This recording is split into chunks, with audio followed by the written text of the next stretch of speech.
que suma 8, fue presentada la primera imagen de un agujero negro.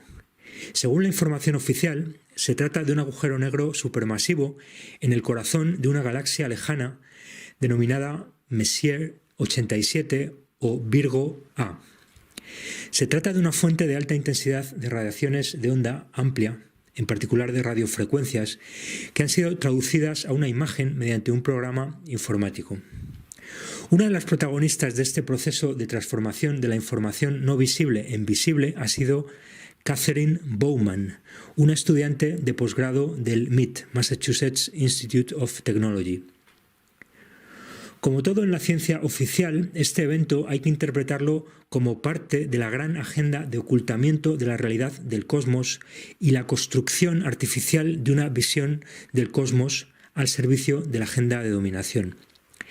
Esta es una más de las operaciones de ingeniería social que construyen nuestra visión del cosmos, insisto, de manera artificial, alejándolo cada vez más de la realidad, en esta nueva forma de religiosidad que llaman ciencia, en la que los fieles han de tomar por real los mitos y los símbolos que los nuevos magos, llamados científicos, les presentan en el gran aparato de propaganda religioso llamado medios de desinformación y ritualización. Esto es lo que sugieren las palabras del señor Shepard Doleman, director del Event Horizon Telescope Collaboration, el programa que ha coordinado el trabajo de 8 radiotelescopios. Vuelve a aparecer la cifra 8 por segunda vez, al decir: hemos visto lo que pensábamos que no se podía ver, ¿no? Como si estuviese hablando realmente de una aparición, de un milagro, ¿no? Hemos sido capaces de dar forma, de ver lo que no se podía ver, lo que creíamos, pensábamos que no se podía ver, ¿no? Es decir, esta dimensión religiosa que es muy importante para entender todo este aparato de propaganda y de manipulación que se llama ciencia dominante, ¿no? Desde el principio, desde el minuto cero que surge, ¿no? Royal Society, jesuitas, Rosacruces, etcétera, ¿no? Y de hecho, como vamos a mostrar, efectivamente es un milagro, porque lo que es este agujero negro supermasivo en la estrella Virgo A es justamente la Virgen, pero como vamos a ver, una Virgen andrógina. Sin embargo, es necesario comprender que este sistema opera en paralelo a distintos niveles, de manera que estos mitos y símbolos que produce esta ciencia hollywoodense, por definición, es antes hollywoodense que ciencia, como todo el sistema, se presentan como realidad para que el profano crea en ellos, creyendo sin creer que también es un fiel, creyendo que aquello es una realidad, pero al mismo tiempo, bueno, y también en general a la comunidad científica, pero al mismo tiempo estos símbolos incorporan claves para que aquellos que tienen ojos para ver comprendan lo que se está contando, lo que no se está contando, dónde están las líneas que separan lo que se cuenta, lo que no se cuenta, lo que se ve, lo que no se ve. Es decir, en una compleja maquinaria satánica luciferina que es la que hoy padecemos. Y en este sentido vamos a intentar interpretar este evento que es importante, relativamente importante, aunque en fin se vienen formalizando estos agujeros negros desde hace décadas, pero esto es considerada, aunque ha habido alguna más, la primera imagen oficial de un agujero negro. Aunque, como decimos, en realidad es simplemente una transformación de unos datos del orden, digamos, de ondas de radio, ¿no?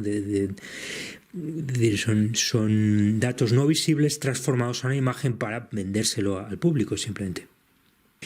Pero lo que los grandes medios de desinformación y ritualización no han dicho, salvo raras excepciones, es que esta galaxia, Messier 87 o Virgo A, es también la que domina el cúmulo de Virgo, que es a su vez el centro del supercúmulo de Virgo. Estos cúmulos y supercúmulos son cúmulos y supercúmulos de galaxias, es decir, son acumulaciones de galaxias que de alguna manera son conjuntos de galaxias que están trabajando, que conforman conjuntos mayores, ¿no? Y de hecho la Vía Láctea en la que está el sistema solar forma parte de estos cúmulos y supercúmulos, ¿no? Esto significa que el agujero negro supermasivo, entre comillas, tal como lo llaman eso, ellos, porque por supuesto tienen que seguir defendiendo la versión oficial de la ciencia en la que los agujeros tienen mucha masa, ¿no? Tienen que inventarse todas las locuras de la antimateria, etcétera, para sostener un paradigma material que en realidad es pura manipulación de cara al profano de una lógica que no tiene nada que ver con eso, ¿no?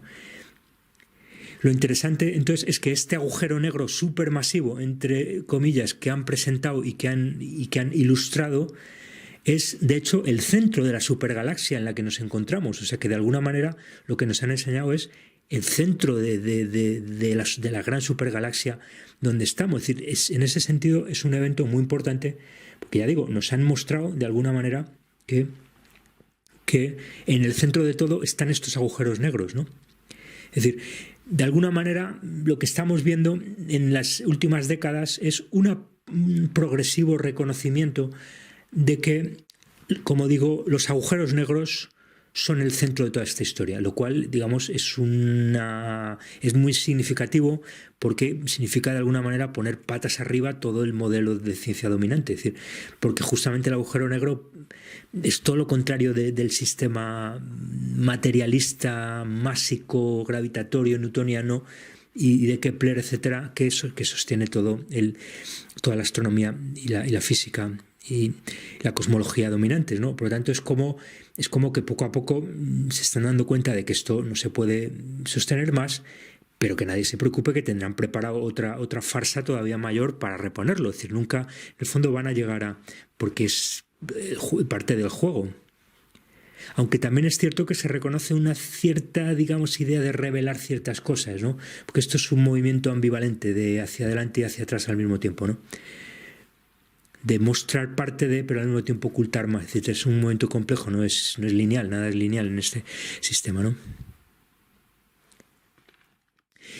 Entonces, desde el modelo heliocéntrico que ponía a la estrella Sol en el centro del sistema solar, poco a poco el alcance del cosmos se ha ido extendiendo, pero al mismo tiempo se ha ido reconociendo que el centro de las galaxias no son estrellas, sino estos agujeros negros, ¿no?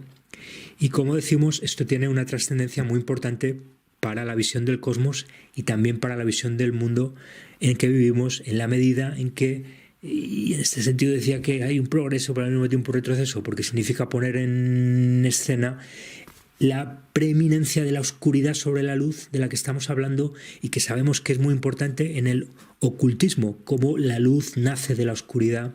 Todo lo que venimos contando, de alguna manera, esta imaginería simbólica, como siempre, va primero la imagen, primero la programación mediante trauma sin comprender lo que significa la imagen y luego poco a poco se va estableciendo mediante, digamos, subliminalmente en los cerebros de las masas y liderado por los científicos, por la comunidad científica, por los iniciados, por la masonería, por los...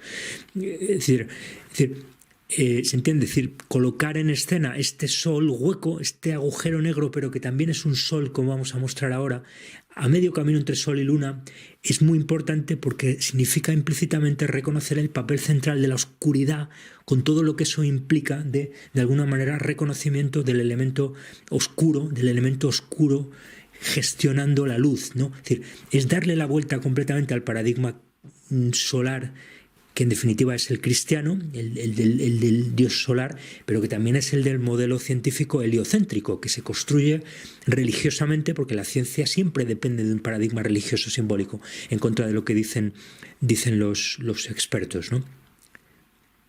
Porque es parte del juego de oposición controlada de enfrentar religión y ciencia.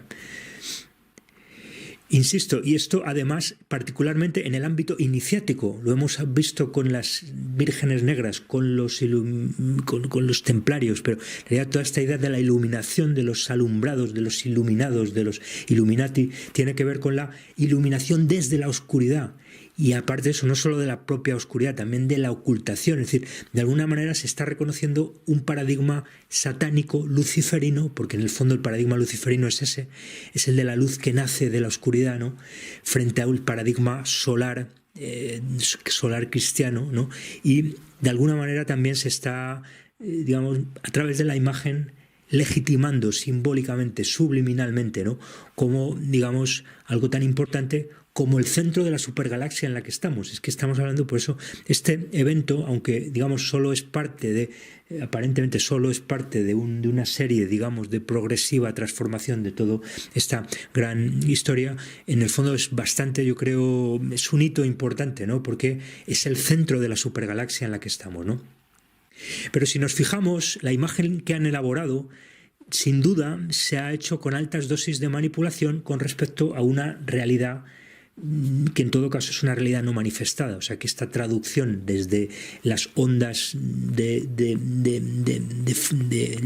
frecuencias no visibles hasta una imagen visible es imprescindible para dar visibilidad a una cosa que no es visible, o por lo menos no, incluso habrá otros niveles que ni siquiera son accesibles a esos aparatos de medición, de radiotelescopios y demás, ¿no? Lo interesante es, como siempre decimos, aquí lo que manda es el símbolo, ¿no? Y entonces lo que han hecho es algo parecido a un sol horadado o un sol anular. Es como una especie de donut, pero un donut brillante, dorado, pero hueco como un donut, ¿no? Y además a este sol donut lo han bautizado con el término hawaiano Powehi, que significa fuente oscura, embellecida, de creación interminable. Lo interesante de este símbolo es que todo esto parece además encajar muy bien con la gran agenda androgenizadora milenaria de la que venimos hablando y de la que estaríamos ahora pasando de la era patriarcal de Osiris a la era androginarcal de Horus, ¿no? Porque justamente lo que nos muestran es un sol, ¿no? Y han buscado, evidentemente, que esto, porque lo habían podido pintar de 1000 colores, pero lo han pintado del color del fuego, del color del sol dorado, pero al mismo tiempo lo han hecho hueco, haciendo una alusión muy sutil para altos iniciados al sol negro, ¿no? Del que venimos hablando, ¿no? Por lo tanto, esto es una especie como de intento de feminización del sol. Por lo tanto, hay una total correspondencia con lo que se está haciendo a nivel social, en esa agenda social de androgenización de las sociedades, y finalmente entonces presentan una especie de sol hueco, de sol horadado, que es una especie de sol feminizado, porque tiene ese hueco oscuro de lo femenino.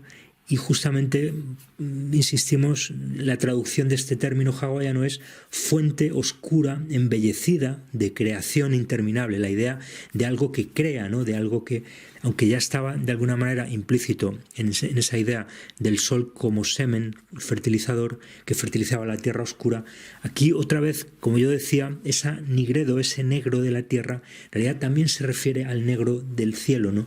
Y aquí lo vemos claramente, como ya aparece un sol que tiene dentro un sol negro, o sea que están poco a poco en una agenda milenaria, en esta gran dictadura implícita donde las cosas se hacen según una agenda y no hay nadie, simplemente se obedece y punto, no tiene nada que ver con democracia.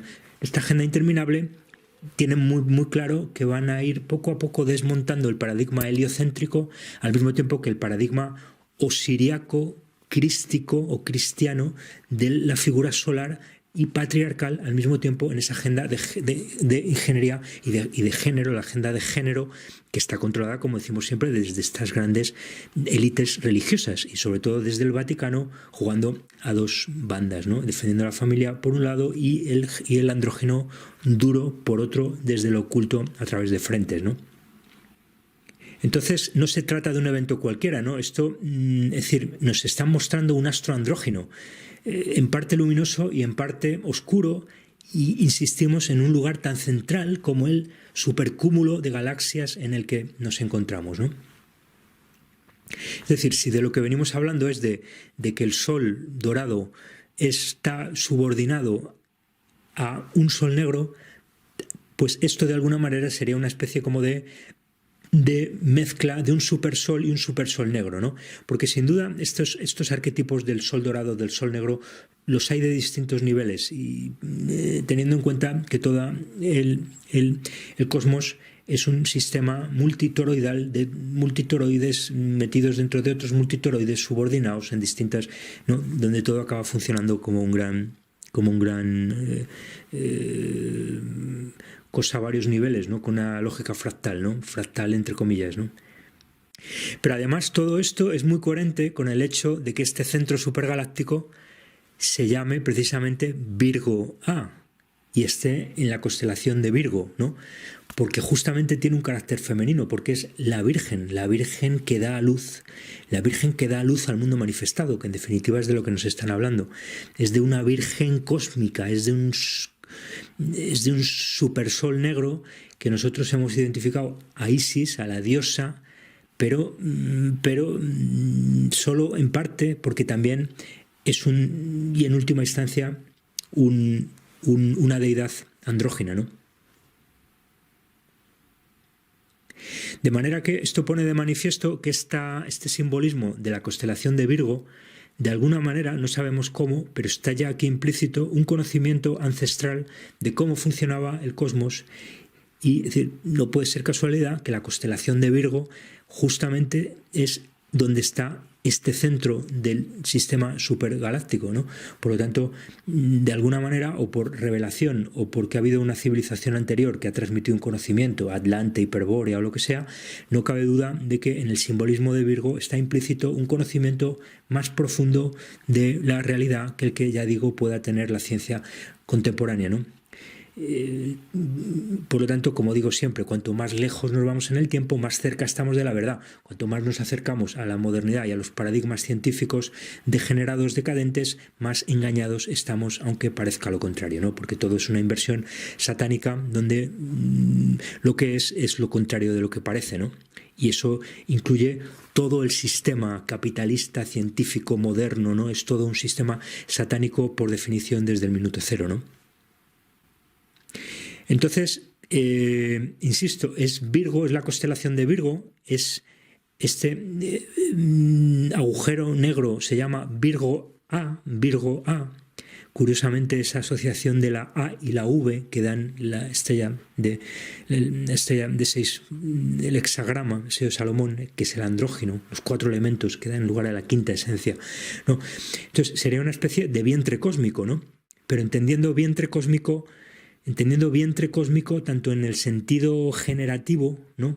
Generativo, erótico, sexual, como en el sentido alimenticio, excrementicio, ¿no? Que son 2 ámbitos que me he interesado mucho en vincular en mis 2 libros, Sacrificios y Hierogamias, y en el nombre del falo y del ano y de la matriz transhumana, ¿no?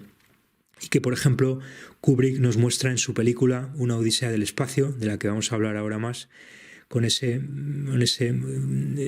astronauta de la primera parte de la película, observando las instrucciones de cómo funciona el sistema de desagües, ¿no? Del inodoro, y también toda esa importancia dada a lo que se come, y a lo que primero nos enseña lo que se come y lo que se bebe, y luego cómo se elimina, ¿no? Porque nos lo estaba diciendo a nivel cósmico, porque es de lo que se trata todo esto, ¿no? Un cosmos excrementicio donde el sol dorado, como decimos siempre, es el excremento, es el desecho. Y esto es muy importante aquí porque es la caída, la idea de la caída en la materialidad, es una especie de, es decir, la materia es la caída, y todo esto es muy importante para el conocimiento esotérico de la realidad, porque es muy importante, ¿no? Aunque ahora no quiero insistir en este tema, ¿no? Lo interesante es que el apellido de esta Catherine, de esta estudiante de posgrado, que ha sido la que ha liderado el equipo que ha elaborado los algoritmos y tal, que han traducido los datos de radio en datos visuales, esta Catherine, su apellido es Bowman, que es prácticamente el mismo apellido que tenía el segundo protagonista de 2001, Una odisea del espacio, este David Bowman, que era el astronauta que finalmente conseguía ir más allá de Júpiter y salir de los confines del sistema solar e introducirse en un agujero negro, ¿no? Sin duda era de eso de lo que se trataba, ¿no? Él estaba entrando en un agujero negro para para volver, ¿no? Para volver a ese lugar que era esa casa del siglo XVII, vamos a suponer, ¿no? Ese mundo de los Rosacruces, donde se monta todo el mundo moderno, quizás era la alusión, ¿no? Ese mundo de la Royal Society, ¿no? De ese mundo, digamos, preilustrado, donde se está ya montando todo lo que va a ser la Ilustración, las revoluciones jesuítico-masónicas, etcétera, ¿no? Y es que Kubrick, como creemos que lo mismo los guionistas de esta película científica estaban haciendo alusión al arquero, esto es, a Sagitario, constelación en la que se encuentra a su vez otro agujero negro supermasivo denominado Sagitario A con un asterisco que de alguna manera es muy parecido al agujero negro Virgo A. De hecho, en algunos medios de desinformación, y la propia Catherine Bowman ha comentado esto, ¿no? Que también el centro de nuestra Vía Láctea es algo parecido a lo que nos han mostrado. O sea, de alguna manera nos han dicho que hay dos de estos agujeros negros importantes. Uno, el del centro de la Vía Láctea, es decir, de nuestra galaxia, y otro en el centro de la supergalaxia, del supercúmulo de Virgo, ¿no? Pues bien, si observamos estos dos puntos, Virgo A y Sagitario A asterisco, en el programa Stellarium, que nos ofrece la posibilidad de trazar los ecuadores galácticos, ¿no? En ambos casos se trata de situaciones muy parecidas, ¿no?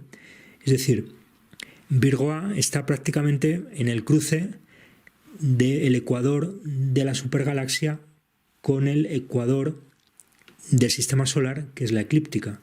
Y Sagitario A asterisco está prácticamente en el cruce del ecuador de la Vía Láctea, de nuevo con el ecuador solar, digamos, que es la eclíptica.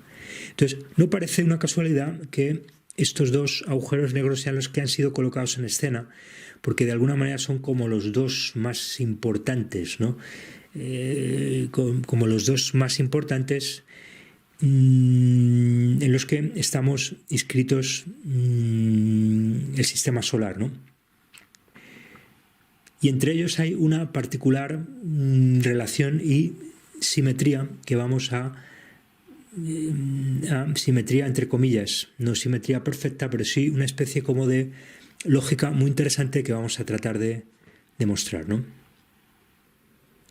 Y es que entre ambas constelaciones, Sagitario y Virgo, si asumimos que, bueno, descontando Escorpio, pero que en el fondo todo esto es muy relativo porque están unas mezcladas más o menos con la otra, si es más o menos convencional el que se le ha llamado una cosa o la otra, ¿no? Pero digamos que entre Sagitario y Libra, con la excepción de Escorpio que está ahí en el medio, entre ambas se encuentra justamente Libra, ¿no? En una especie como de situación justamente de equilibrio, de balanza, que es lo que simboliza Libra, ¿no?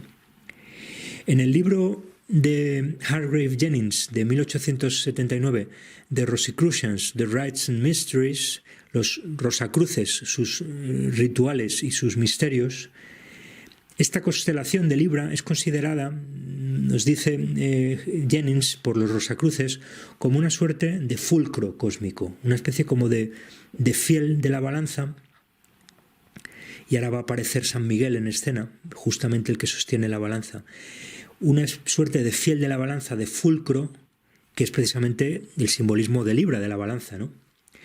Y es que separa los signos ascendentes, que desde el equinoccio de primavera son Aries, Tauro, Géminis, Cáncer, Leo y Virgo, de los signos descendentes, desde el equinoccio de otoño, el propio Libra, Escorpio, Sagitario, Capricornio, Acuario y Piscis.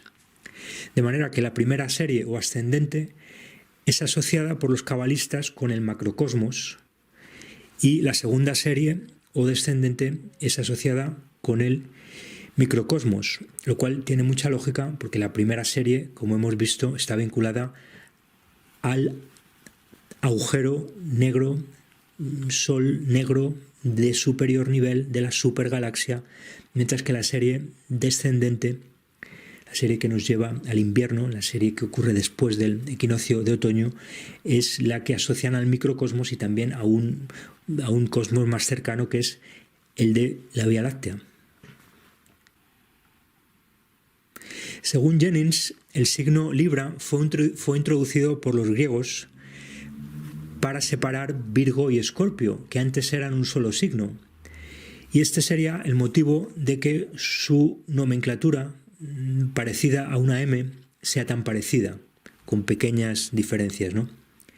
Es decir, de alguna manera, estas dos M's vendrían a ser, en la mentalidad de los cabalistas y los rosacruces, esa idea de la caída de el hombre en la materialidad, pero también la propia caída que conforma la realidad como caída, es decir, la propia materialidad como mundo ya caído, donde hay un mundo no manifestado de un mayor rango, ¿no? Entonces, esa separación entre esos dos niveles, lo no manifestado y lo manifestado, al mismo tiempo que en el ámbito de lo humano, el ámbito de lo paradisiaco, del mundo del jardín del Edén y el mundo del andrógino, también es muy importante aquí porque esto se ata con todo lo que venimos diciendo, el mundo del andrógino, que en la mentalidad de ellos habría sido un ser humano anterior al hombre y la mujer caídos en la materialidad y separados, y cuyos sexos han sido separados, ¿no?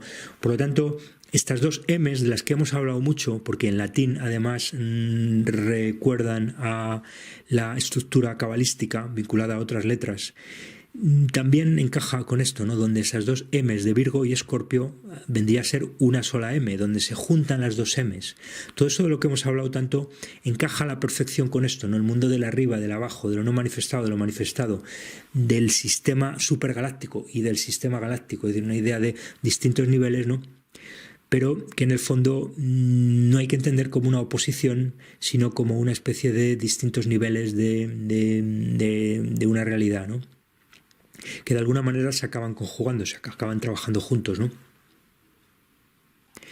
Y además, Hargrave Jennings sugiere que en todo este tinglado de Libra y los dos signos con la M, Virgo y Escorpio, que como estamos mostrando coinciden con esos dos soles negros, de distinto nivel, a su vez todo esto es lo que vendría a estar implícito en el capítulo 12 del Apocalipsis, titulado La mujer y el dragón, que hemos leído al comienzo de este programa.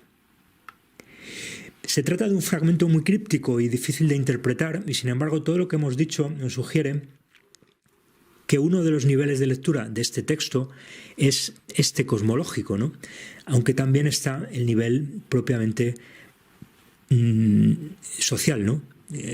O dicho de otra manera, macrocósmico, microcósmico, que sabemos que también es muy importante en las iniciaciones, esa vinculación de los niveles, ¿no? De manera que el agujero negro supermasivo Virgo A, que acaba de ser convertido en imagen por la ciencia oficial, podría ser interpretado precisamente como la mujer vestida del sol con la luna debajo de sus pies y coronada por 12 estrellas, ¿no? Donde hay una clara alusión al sol, la luna y las 12 signos del zodiaco, las 12 constelaciones que conforman la eclíptica, ¿no? Ya hemos visto que esta imagen de sol tiene como una forma de donut, pero que al mismo tiempo hay un recrecimiento por abajo, que sería una especie como de fusión de sol y la luna. Es decir, están recreando algo parecido a un eclipse, sin que lo sea expresamente, porque en el fondo aquí también se funde la idea del eclipse. No solo la idea y el simbolismo, sino la propia. Sabemos que los eclipses se utilizan en rituales y probablemente los eclipses son situaciones de lo que se suele denominar una apertura de un portal energético o algo así. Es decir, hay una idea de que hay una transferencia energética mucho más intensa, ¿no? Pero también simbólica, y en la idea de que esa idea de fusión de sol y luna, que también es el andrógino, ¿no?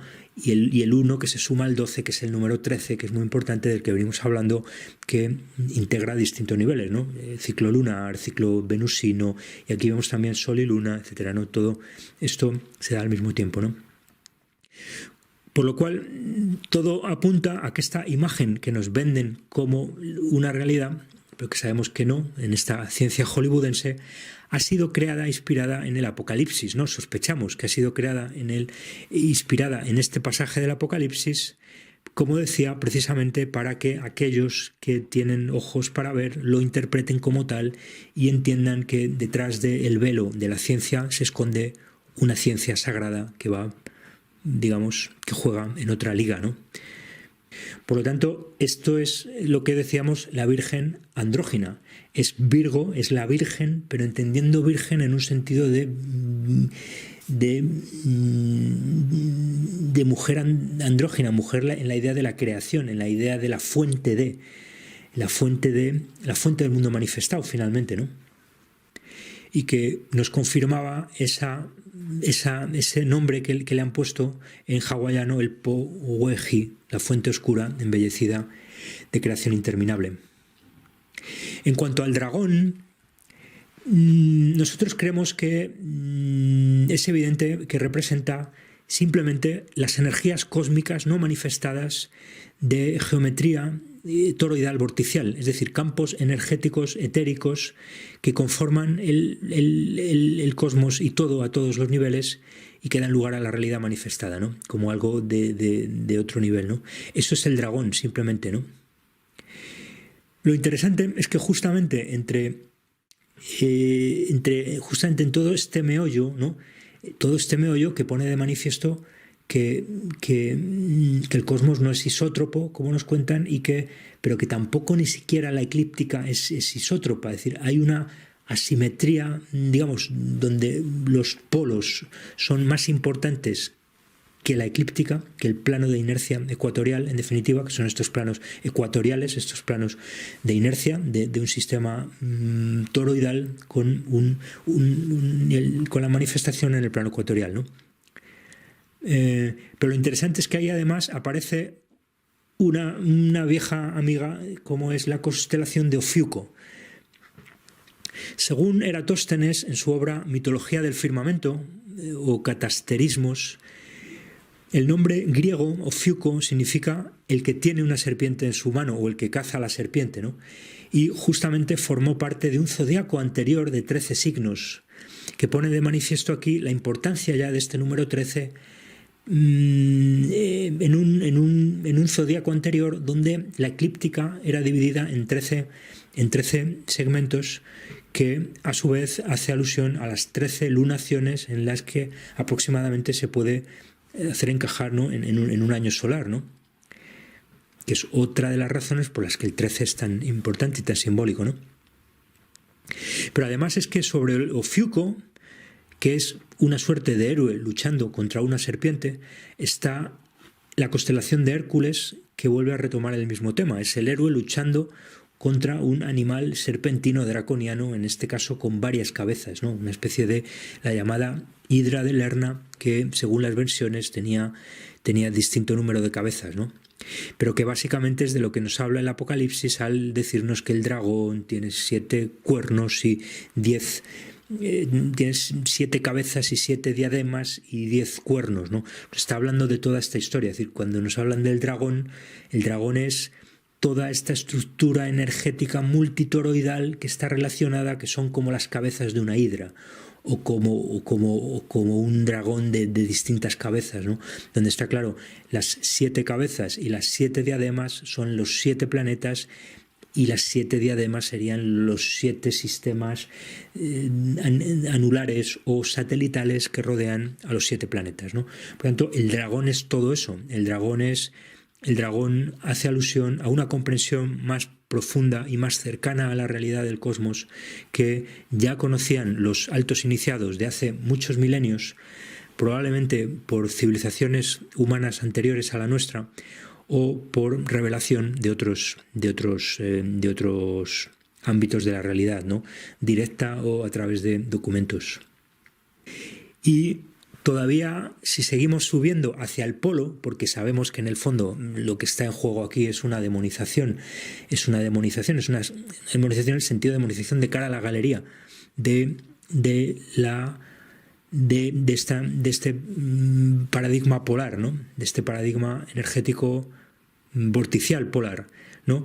Pues más arriba está justamente la constelación de Draco o el dragón que rodea a la Osa Menor y pues que hay que entender anterior al simbolismo de las osas, ¿no? Como esa idea de que el dragón finalmente el dragón es el polo, el dragón vincula con el polo, es decir, el polo no es un punto, el polo no es un punto, el polo es un vórtice, y está claro aquí en la idea de la constelación del dragón que, como digo, toda la historia ha sido ir poco a poco sacando de escena y demonizando todas estas constelaciones y todos estos símbolos y por lo tanto la comprensión que hacen posible, ¿no? Y como digo, el dragón del Apocalipsis hace alusión a todo esto, sin duda, hace alusión a todo esto, y ahora vamos a ver por qué se presenta frente a la Virgen, frente a Virgo, ¿no? Y luego el de la flecha es Miguel, ¿no? Y Miguel, que sujeta el fiel de la balanza, ¿no? En el juicio final es justamente Libra, es la constelación de Libra, y es ese fulcro cósmico que articula, digamos, el bien y el mal, pero entendiendo el bien y el mal, porque sabemos que esto siempre se escenifica, no hay un bien y un mal abstractos, como piensa la gente, una lucha entre el bien y el mal, todo eso no nos lo creemos, por supuesto.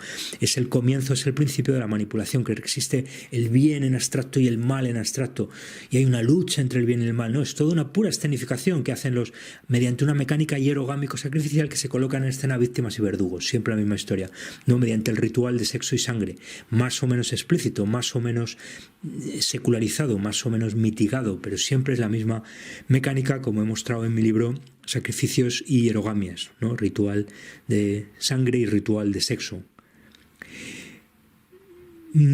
Como ha mostrado el inglés John O'Neill en su libro de 1893, The Night of the Gods, La Noche de los Dioses, haciendo alusión precisamente a este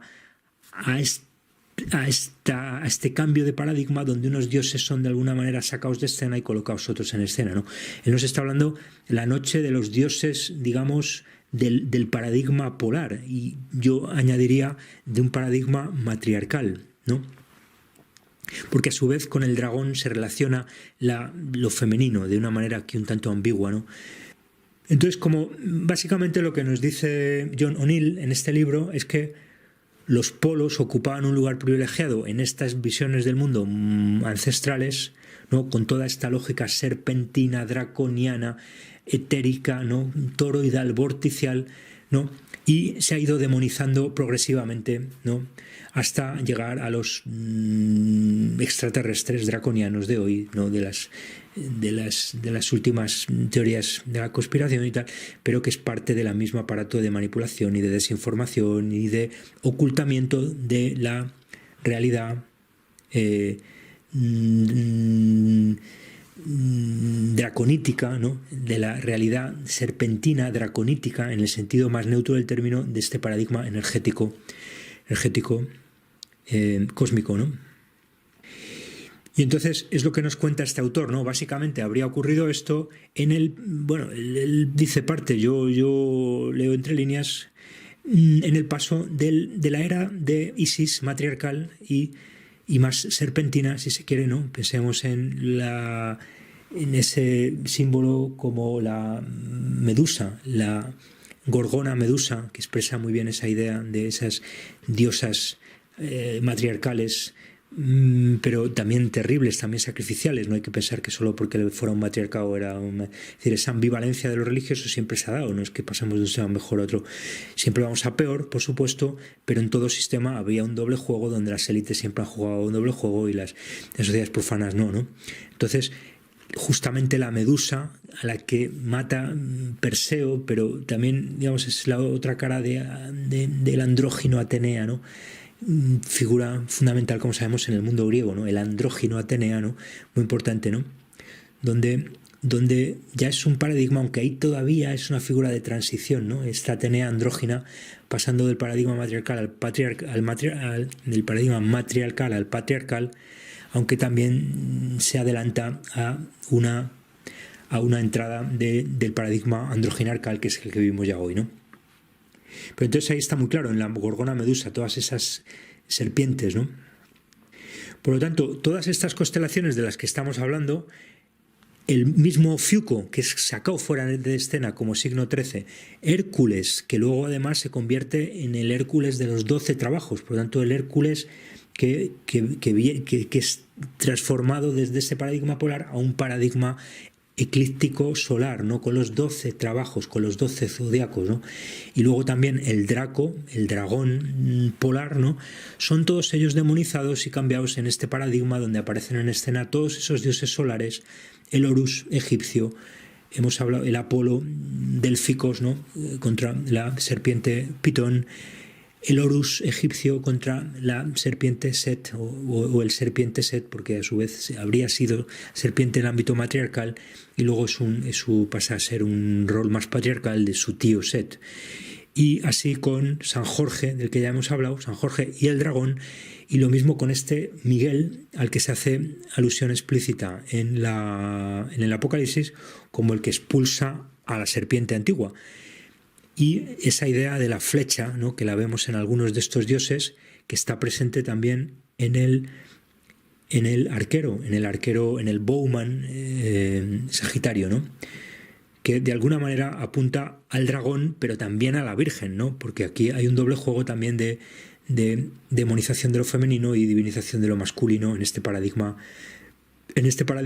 de osiriaco cristiano que hoy está en sus últimas, ¿no?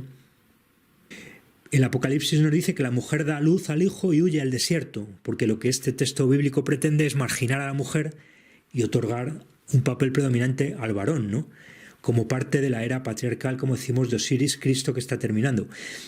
Y por eso también dice que la mujer da a luz al hijo y este es arrebatado para Dios y para su trono, ¿no? Esa idea tan importante de que el hijo es para el patriarca, ¿no? El hijo lo recupera el padre, ¿no? Y además un padre sustitutorio, por supuesto, como es Dios, ¿no? Y no el padre biológico, ¿no? Pero en todo caso, un papel central, más importante al padre respecto de la madre. A su vez al padre sustitutorio respecto al padre biológico, pero eso siempre está implícito, también la madre sustitutoria frente a la madre biológica en el paradigma matriarcal. De manera que el dragón, la serpiente antigua, Satanás, ¿no? Este término es muy importante, la serpiente antigua, nos están diciendo que es el paradigma normal y corriente, que antes de haber sido demonizado era la serpiente que tenía tanto derecho a existir como cualquier otro animal, ¿no? ¿No? Donde ya decimos las 7 cabezas, los 7 diademas, los 7 planetas, ¿no? Y además es expulsada del cielo, ¿no? Es expulsada del cielo y arrojada a la tierra, ¿no? De manera que al final, tras esta demonización de toda esta energía toroidal, vorticial, etérica, quedan en escena fundamentalmente los dos astros fundamentales, el Sol y la Luna, y los 12 signos del zodiaco, ¿no? Queda 14 y a partir de ese 14, que también es media lunación, se saca el 13 con la luna sonriente, que como hemos visto a su vez encaja con las 13 lunaciones del año terrestre, con los 13 días que tiene, ya digo, esa fase de luna 13, la luna sonriente, que también es el eclipse, también es la idea del eclipse donde el Sol y la Luna se conjugan y por lo tanto esos 14 elementos se convierten solo en 13, que es también la figura del andrógino, el andrógino como líder de los 12 iniciados, de los 12 apóstoles, de los 12 templarios, de los 12 caballeros, es decir, esa idea del 13 como líder de 12 subordinados, ¿no? Que es un paradigma, ya digo, en parte solar, pero donde conjuga a la Luna, donde somete a la Luna, y finalmente sabemos del papel central del andrógino en toda la ingeniería social desde hace mucho. Por lo tanto, eso es también lo que significa el 13, ¿no? Reducir el 14 de las 14. Y por supuesto, las 7 cabezas y las 7 diademas, es decir, los 7 planetas, son sacados de escena, son demonizados, ¿no? Siguen estando en el corazón del sistema, ¿no? Los magos negros que gobiernan el sistema en la sombra siguen siendo astrólogos, altos astrólogos, pero también se parodia la astrología de cara al profano para que lo considere simplemente una cosa de revista dominical sin ninguna credibilidad, como parte de una estrategia de, ya digo, lo que se quiere esconder se muestra y se tergiversa pero de esta manera, de cara en general a la cultura dominante y al profano, esas 7 cabezas y esas 7 diademas son parte del dragón, son las cabezas del dragón, pero son los planetas, ¿no? Por lo tanto, es una estrategia muy interesante que nos muestra cómo el Apocalipsis es parte de toda esta ingeniería social que podemos decir en un 99% fabricada por humanos, ¿no? Y además, como decimos, el 13 son los 13 años de Venus, que coinciden con los 8 años terrestres, donde la rosa de 5 pétalos, la rosa, la importancia de la rosa y el andrógino y de todo lo que ya hemos dicho, en lo que no conviene insistir, pero es importante porque también está implícito aquí en toda esta historia, ¿no? Donde a todo esto se conjuga Venus como un planeta importante porque es uno de los más cercanos y de los que más encajan con esta agenda androgenizadora, ¿no? De lo que ya venimos hablando, ¿no? Y de suplantación de la Luna por el andrógino. Lo interesante entonces de todo esto es que la serpiente antigua es expulsada del cielo, ¿no? Está claro, ya no está, ¿no? Pero es arrojada a la tierra porque todavía la necesitan para montar su película de buenos y malos, ¿vale? Como ellos, todo este sistema es un sistema de doble juego donde hay buenos y malos, ¿no? Pues necesitan a los malos para aparecer ellos en escena resolviendo el problema, ¿no? Y diciendo que son los buenos, ¿no? Entonces necesitan a Satanás, necesitan a la serpiente antigua y todavía no la han arrojado de la tierra, ¿no? Pero aquí en este texto se ve también cómo hay este satanismo implícito en las grandes religiones y, por supuesto, en el cristianismo, ¿no? Y vemos cómo este dragón, esta serpiente, su papel fundamental es cebarse con la mujer y con el hijo, nos dice en el Apocalipsis, ¿no? Es decir, se legitima de alguna manera un satanismo en el corazón del sistema, ¿no? Es decir, nos están dando por sentado, ¿no? Como parte de esa ingeniería social donde tiene que haber buenos y tiene que haber malos, pues también es normal que haya el malo de la película al que cargarle todos los, ¿no? Como hemos dicho últimamente, ¿no? Lo interesante es que la mujer entonces es protegida durante un tiempo en el desierto, ¿no? Pero con esto entendemos que pasado un cierto tiempo, con unas numerologías muy complejas de interpretar, esa mujer ha de volver, ¿no? Y esto lo entendemos justamente como esa idea del fin de la era patriarcal de Osiris Cristo, en la que se ha expulsado al desierto a la mujer después de haber tenido al hijo, pero el hijo le ha sido arrebatado para Dios y para su trono, es decir, ha sido arrebatado por el padre biológico o por el padre sustitutorio en este régimen patriarcal. Ahora ya eso se está acabando, vuelve a entrar en escena la mujer, pero no para que la mujer domine al hombre, sino para fundirse con el hombre en la nueva era androginarcal de Horus, ¿no?